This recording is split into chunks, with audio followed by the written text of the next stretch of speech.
have with us Dr. Frank Mentrup. He's the Lord Mayor of Karlsruhe, and what a city to be the mayor of. It's a city that is known for its innovation, that's known for its entrepreneurship, and which is world-renowned for its Mittelstand, or the small and medium-sized companies.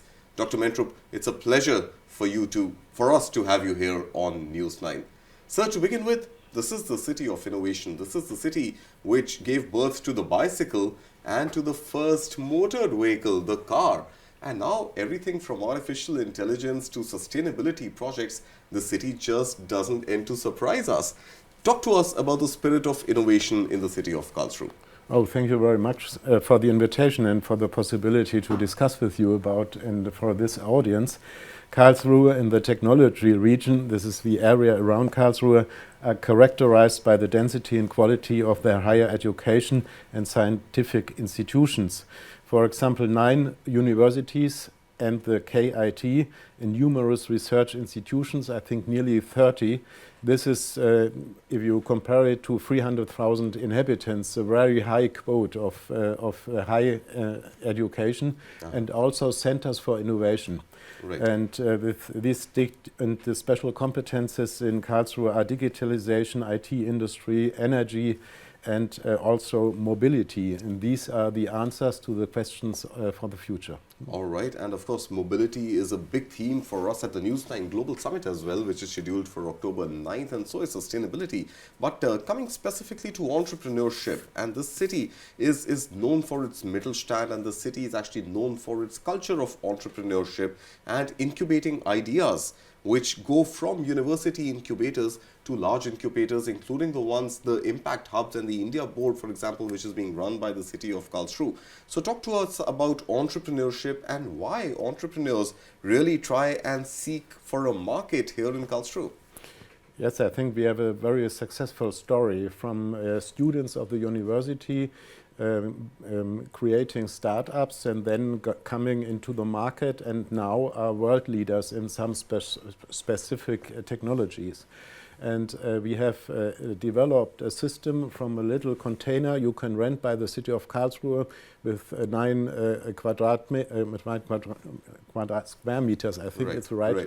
To a very huge office building for developing your economic system. Right. And so we have a startup ecosystem, and we could bring the new startup founders in contact to entrepreneurs, right, who have done it 40 years ago or 20 years ago. And so, and we have the Cyber Forum. This is the hugest regional IT cluster by regional enterprises in all of Europe.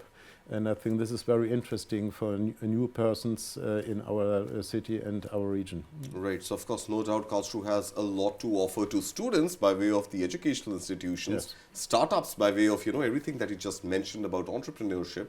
But what about the existing businesses? Karlsruhe is a city which is known for its Mittelstand companies, and India has a large body of medium and small-sized enterprises.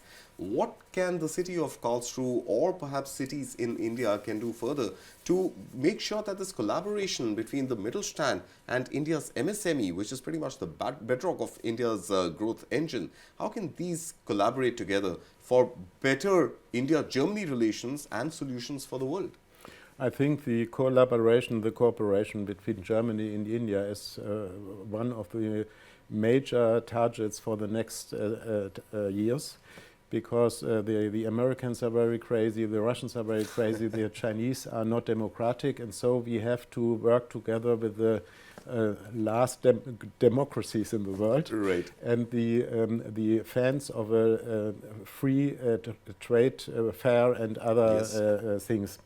And we are in contact to India since 2013. I've been in Pune, in Mumbai for I think 5 or 6 times. Right. And we have a little project institution in Karlsruhe originally paid by some Indian middle-sized companies. Wow. Okay. To offer to the Indian market a point where you could get in a network, you come into relationships, and to have you are sure that the people in Germany you first will meet, they are competent in Indian culture, in Indian situation, in Indian investment and other things. Right. And we have an India board founded in 2018 right. with people from business, science, culture and society. All in all, 300 participants and institutions, also like individuals. Right. And I will invite all interested people from India to get in contact with me or our Department of Business Development, so we could show our ecosystem, but also to bring you in contact to the people you need. To see how it is interesting or possible to get into our region. Right. And Dr. Mentrup, before I let you go, we have the News9 Global Summit just around the corner. And how do you feel summits like these organized by, let's say, a media platform like News9, how do these summits really foster the spirit of collaboration to get the two ecosystems together? And how can we, in partnership with the city of Karlsruhe, make it even bigger going ahead? Oh, I'm very happy about the fact that you are here, and we get in contact, not only in our discussion, but also as some people who can explain how it could be successful. Right. And I think it is very important that not only the leaders of the nations are in contact, and the big industry, but also the small and middle-sized enterprises, because they are flexible enough to include some innovation and to be flexible on the changing world. And I think perhaps India and Germany get in a kind of sistership, then we are strong enough to have to reach a common aim and not be disturbed by the crazy world outside our two nations. All right, and for now, let's go back to that crazy world. Dr. Mentrup, thank you so much for joining us here on News9. It's been a pleasure talking to you. Thank you, sir. Thank you.